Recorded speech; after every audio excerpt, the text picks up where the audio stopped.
Hello, and welcome to our VIAVI quick tip video regarding our CWDM OTDR modules.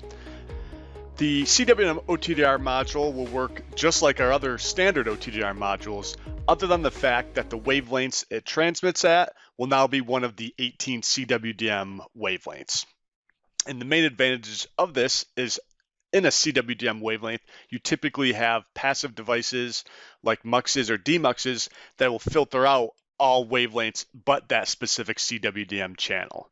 So in the case that you want to be able to test through an actual mux port and onto the common fiber, and then also on the back side of the demux, on the far side of the fiber run, by choosing the exact CWDM wavelength, you would be able to pass through both the mux and the demux. These modules can be attached to one of our three major T-BERD platforms, the T-BERD 2000, the T-BERD 4000, or the T-BERD 5800 here at the bottom. The T-BERD 2000 will only support the fiber module, and in this case, just the one module, whereas the T-BERD 4000 is able to support two modules. I will now demonstrate how to turn on the source function using on our T-BERD 4000 mainframe using our CWDM OTDR module. From the home screen, identify the CWDM module by the part numbers over here on the left-hand side. And then within this region, go ahead and select the icon for source.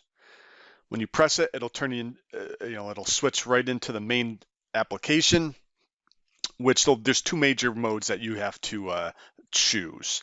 The first being the wavelength. So if I do press on the wavelength feature over here to the right, you can see that each time I select it, it'll cycle through one of the CWDM wavelengths.